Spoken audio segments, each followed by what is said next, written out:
الحقيقة من مصدرها مباشرة.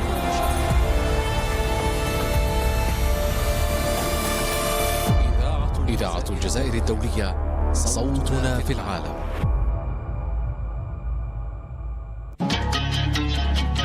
تشاهدون برامج إذاعة الجزائر الدولية بالصوت والصورة عبر تقنية لايف ستريم على صفحات التواصل الاجتماعي فيسبوك، تويتر وقناة اليوتيوب لإذاعة الجزائر الدولية. With Radio Algeria International, you will not miss a single major political or economic event. Radio Algeria International, our voice in the world.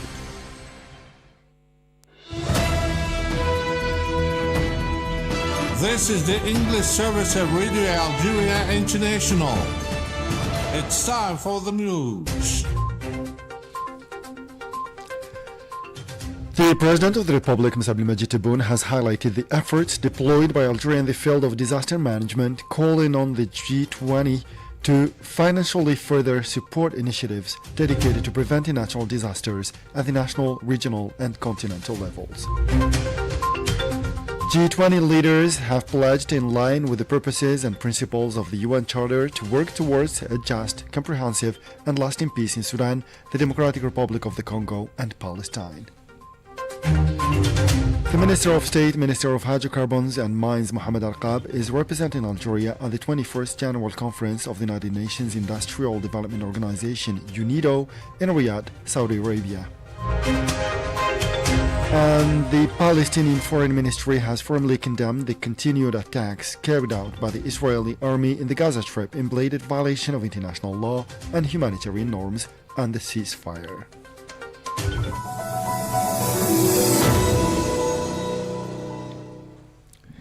Those were the headlines, and now the news in detail from Radio Algeria International. Good afternoon.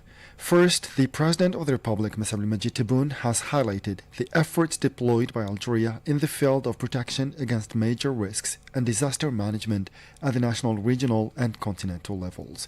In a statement made on his behalf by the Prime Minister, Mr. Sefi Gharieb, during the second session of the G20 summit held in Johannesburg under the theme G20 Contribution to a Resilient World, President Tebboune affirmed that Algeria was one of the countries most exposed to the adverse effects of climate change, recalling that the country has recently experienced an unprecedented increase in numerous phenomena. Among these phenomena, the President of the Republic cited the increasing rise in average seasonal temperatures, heat waves and droughts, which lead to the depletion of water resources and basic foodstuffs, but also desertification, forest fires, earthquakes, torrential rains, and the resulting floods. Faced with this reality, Algeria has established a legal and institutional framework for the protection against major risks and disaster management, covering all aspects of intervention. The Premier said these efforts have been accompanied by the mobilization of considerable financial resources through the National Agricultural Cooperation Fund, the National Solidarity Fund, and the Agricultural Disaster Guarantee Fund to enable victims to access the necessary funding to cope with the losses and damages caused by these disasters. At the regional and continental levels, Algeria initiated the creation of an African mechanism for natural disaster risk reduction, aimed at establishing a regional civilian force for preparedness and response to natural disasters in order to ensure effective and real-time management and to provide the necessary support to affected African countries through reconstruction, development, and humanitarian aid financing. Sefi Gharieb also urged the G20 to support financing initiatives dedicated to the prevention of natural disasters. Let's listen to Sefi Gharieb. تؤيد الجزائر Algeria supports all the initiatives aimed to increase the size of the finances dedicated to the prevention of major risks and the provision of quick responses to the catastrophes. Algeria urges the financial institutions and the international banks to think about a financial mechanism that is to be activated in case one of the affected countries requested so. And regarding food self-sufficiency and security, the President of the Republic emphasized that they are absolute priorities for Algeria, which has undergone historic transformations in its food systems in recent years, thanks to the development of agriculture in southern Algeria through partnerships with brotherly and friendly countries. Based on this principle, the President of the Republic called on the G20 member countries to establish partnerships with African countries capable of developing agricultural and livestock production in order to reduce the phenomenon of hunger and food crises that plague many African countries. And the President of the Republic calling on regarding the Palestinian issue, the President of the Republic called on the G20 countries to mobilize for building a better future for Palestinians. Let's listen to him again. لقد شهد العالم قرابة عامين متتاليين. The world has witnessed for nearly 2 consecutive years the heinous crimes committed against the defenseless Palestinian people and has taken stock of the size of destruction this savage war has left behind. This led us to express our hope that the G20 countries could undertake launching a general mobilization with a view to building a better future for the Palestinian people, reiterating my country's commitment to adhere to any initiative to be taken to this effect. تتخذها بهذا الصدد. That was the statement of the Algerian Premier speaking on behalf of the President of the Republic, Mr. Abdelmajid Tebboune, at the G20 summit in Johannesburg, South Africa. And in the same context, G20 leaders have pledged, in line with the purposes and principles of the UN Charter, to work towards a just, comprehensive and lasting peace in Sudan, the Democratic Republic of the Congo and Palestine. Asia Bakar has more details. In a declaration adopted at their summit held in Johannesburg, South Africa, the G20 leaders condemned terrorism in all its forms, stressing that sustainability and prosperity could only be achieved through peace. They also committed to contributing to ending other conflicts and wars around the world. Created in 1999, the G20 is made up of 19 countries and 2 regional organizations, namely the European Union and the African Union. UN Secretary General Antonio Guterres warned that Africa will pay a deadly price for climate change despite bearing little responsibility for it. In his address to the G20 summit, Guterres said the world had already failed to keep global warming below 1.5 degrees Celsius, making a temporary overshoot inevitable. He warned that the consequences of climate change in Africa will be dramatic, ranging from heat waves, fires, floods, hurricanes to famine, stressing that to avoid further climate chaos, climate justice and the need to close the adaptation gap are necessary. He called on countries to keep up their pledges, double adaptation funding this year and triple it by 2030 with the support of multilateral development banks. Guterres urged the leaders of G20 summit to use their influence to ease the sufferings, ensure that economic growth is equally shared and guarantee a better future for the world. My message to G20 leaders over the next 2 days is simple. Now is the time for leadership and vision. We are living through tumultuous times, conflicts, climate chaos, economic uncertainty, mounting debt, inequality, and the collapse in global aid are inflicting massive suffering around the world. And rising military expenditure is drawing resources away from development. As the world's largest economies, the G20 can hold enormous influence to ease suffering, ensure that economic growth is widely shared, and set out our world on a better, more peaceful course for the future. The theme of this year's meeting, Solidarity, Equality and Sustainability, points the way. Meanwhile, the UN Secretary General called for protecting the financial goals of COP29, capitalizing the loss and damage fund, establishing a global early warning system by 2027, strengthening resilient food systems and accelerating the transition from fossil fuels to renewables. Underlining that 90% of new global electricity capacity already comes from renewables, Guterres reiterated that scaling up renewables requires investment development, technology, transfer, and support for workers and communities affected by the transition, insisting that this requires massive financing that will relief and reform of the global financial system. And the Minister of State, Minister of Foreign Affairs, National Community Abroad and African Affairs, Mr. Ahmed Attaf, has held bilateral talks with his Spanish counterpart, Mr. Jose Manuel Alvarez, on the sidelines of his participation in the G20 summit held in Johannesburg within an Algerian delegation headed by the Prime Minister Sifi Gharib. A statement of Foreign Ministry here said that the meeting allowed review on partnership and cooperation relations between the two countries, in addition to exchanging views and analyses regarding development in the Mediterranean basin and the Sahel region. Algeria has been elected to the Bureau of the Executive Committee of the African Parliamentary Union, APU, as Vice President for the North Africa region.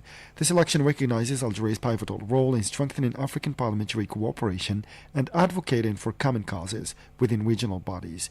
A statement issued by the lower house of parliament indicated that Algeria's election to the Bureau of the Executive Committee took place during the 47th session of the Assembly of Speakers of National Parliaments of the APU, which concluded yesterday in the capital of the Democratic Republic of the Congo, Kinshasa. The Minister of State, Minister of Hydrocarbons and Mines, Mohamed Arqab, is representing Algeria at the 21st General Conference of the United Nations Industrial Development Organization, UNIDO, which kicked off today and will last until next Thursday in Riyadh, Saudi Arabia. Asiya Bakar has more details.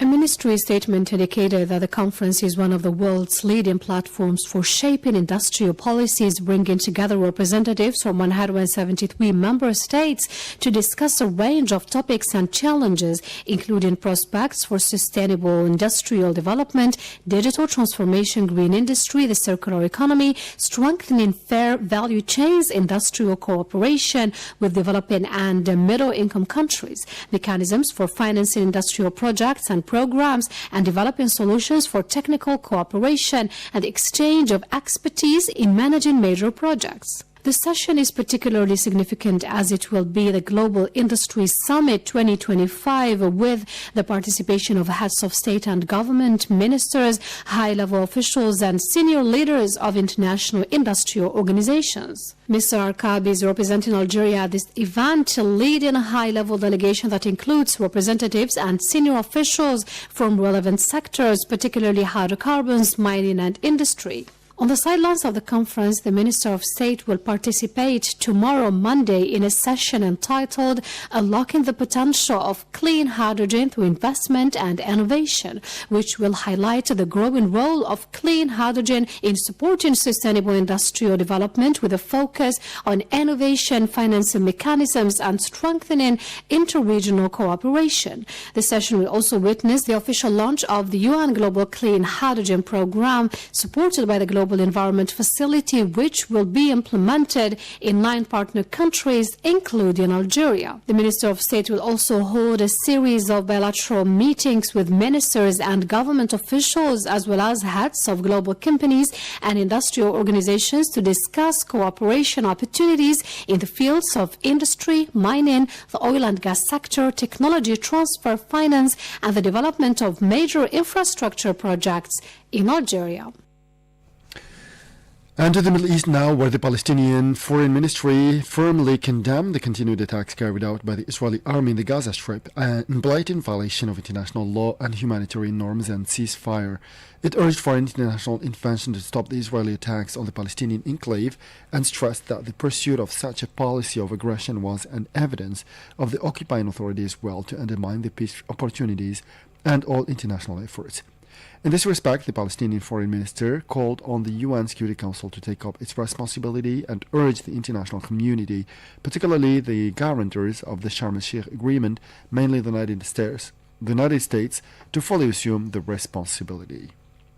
This came as at least 24 Palestinians were killed in airstrikes carried out by the Israeli army against various areas of the Gaza Strip. And the Deputy UN Secretary General Amina Mohammed has expressed concern at the recent massive abduction by gunmen of scores of pupils and teachers in Nigeria, calling for their immediate release. In a statement posted on social networks, the UN official and former Nigerian minister stressed that schools must be considered sanctuaries for education and not targets. And the UN mission to South Sudan says there is an escalation in the inter-community violence, including bombardments carried out in the Upper Nile state in the northeastern part of the country. According to local sources, several people have been killed in incidents that erupted in the region, causing the displacement of thousands of people. And with this last piece of news, we come to the end of this news bulletin. Time now for our weekly program, the International Event of the Week. As for me, I'll meet you again tomorrow for a fresh edition of our news bulletin. Thank you. The International Event of the Week. This week, the UN Security Council adopted a U.S. drafted resolution endorsing U.S. President Donald Trump's 20-point peace plan for Gaza. The resolution passed with 13 votes in favor, while Russia and China abstained. The resolution provides for the setting up of an international stabilization force and the creation of a transitional governance body called the Board of Peace, to be chaired by President Trump. The body is entrusted with overseeing Gaza's reconstruction, the entry and delivery of humanitarian aid, and governance. The UN Security Council's vote was hailed by the American president as historic and as one of the biggest approvals in the history of the United Nations that will lead to peace all over the world. Asked on whether the legitimacy of the Board of Peace may be questioned unless it includes Palestinian voices, our California-based political analyst Hamoud Salhi had this to say. To better answer these questions, it's important that we put this resolution in its own perspective. As New York Times noted, the United States made minimal compromises. Its UN diplomat warned the countries during negotiations that if the resolution failed, the ceasefire in Gaza would collapse.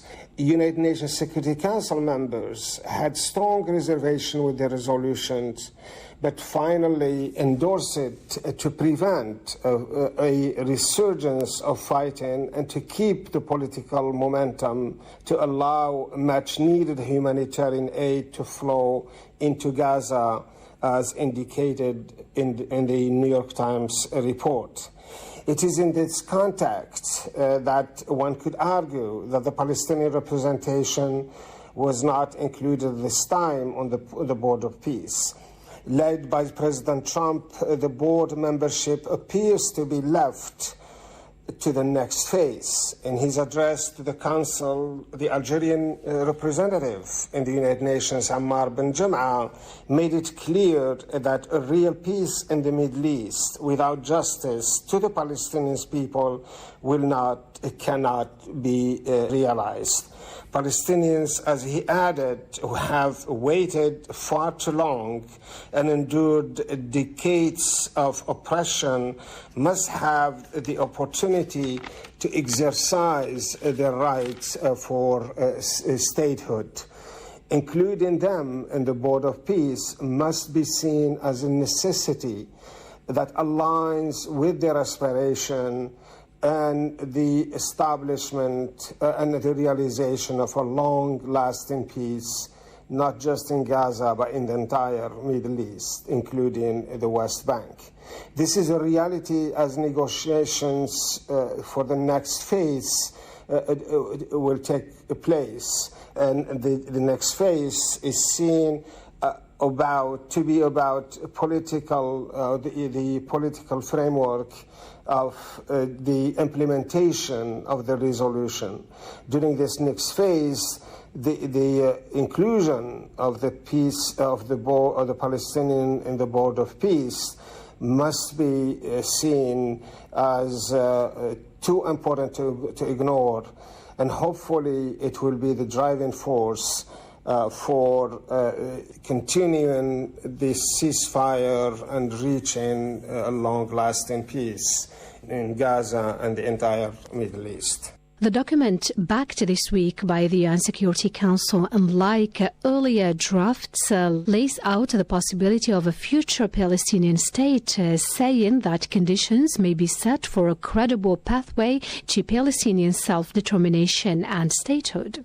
Although the vote was welcomed by the Palestinian Authority as a first step towards peace, many challenges remain, especially around Palestinian self-determination. In this respect, some legal experts argue argue that placing Gaza under the international stabilization mechanism as provided for by the resolution amounts to a kind of trusteeship, raising concerns about self-determination and the Palestinians' right to set up an independent state in accordance with relevant resolutions. Asked on whether the resolution was effectively lacking clarity as it does not ensure the participation of the UN and that it fails to explicitly reiterate a firm commitment to the two-state solution, our political analyst Hamoud Salhi commented the issue. The lack of clarity can be extremely problematic as it set the Palestinian cause at a crossroad.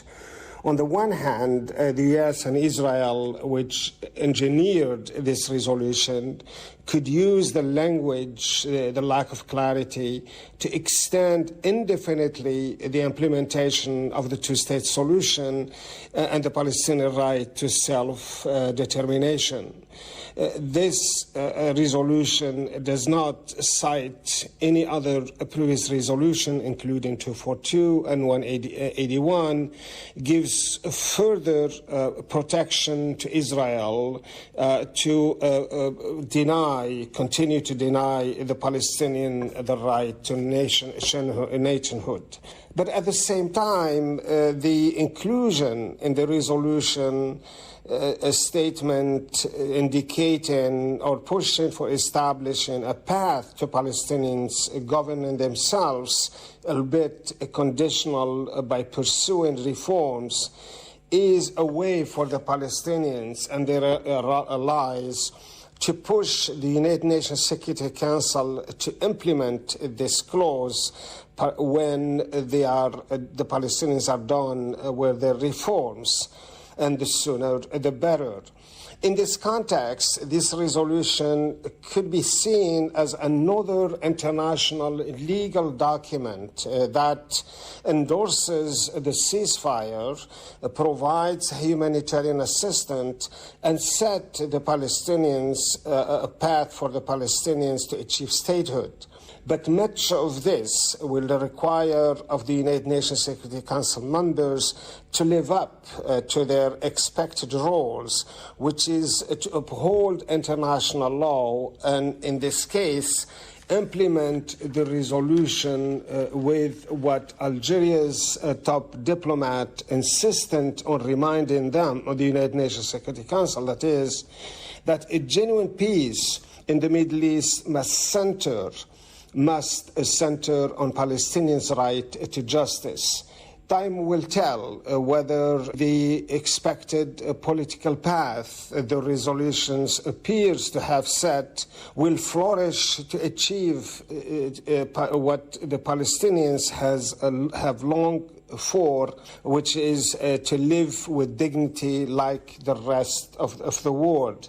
It remains important that the members of the international community, the Palestinians and their allies, to take the initiative in this next phase to ensure that justice is done for the Palestinians, and that will be the realization of their aspiration. The UN Secretary General spokesman stressed that the resolution needed to be translated into concrete form and needed urgent steps to be taken on the ground to lead to a political process for the achievement of the two-state solution. In this connection, Algeria's representative to the UN, Ammar Ben Jama, stated that Algeria decided to vote in favor of the text as it endorses its core objective, namely the maintenance of the ceasefire and the creation of conditions allowing for the reconstruction of Gaza and enabling the Palestinian people to exercise their inalienable rights to self-determination and statehood. Today, Gaza lies in ruins, and its population bears the deep scars inflicted by a devastating war machine. The time has come. The time has come for the reconstruction of Gaza with the support of the international community, the international financial institution, including the World Bank. Algeria, for its part, will stand ready to assume its responsibility and will contribute to the effort to rebuild civilian infrastructure in Gaza solely for the benefit of the Palestinian people. It is worth recalling that the first stage of President Trump's plan for Gaza has allowed for a ceasefire that came into force last October. The ceasefire has put an end to 2 years of devastating war waged by the Israeli occupying forces against Gaza that claimed over 69,000 lives.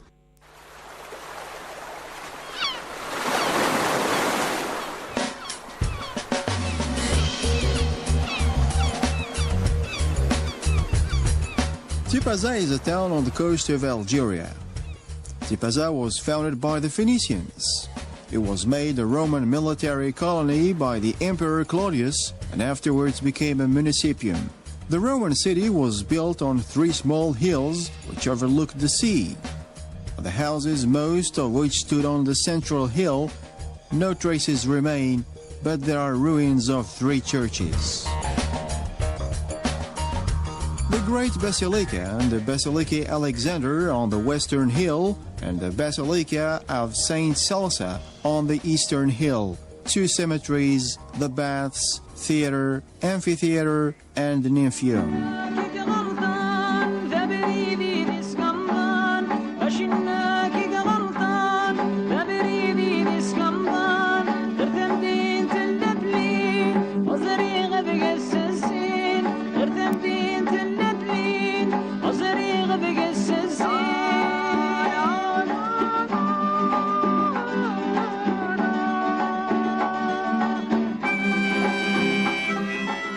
The line of the ramparts can be distinctly traced, and at the foot of the eastern hill, the remains of the ancient harbor. The basilicas are surrounded by cemeteries, which are full of coffins, all of stone and covered with mosaics.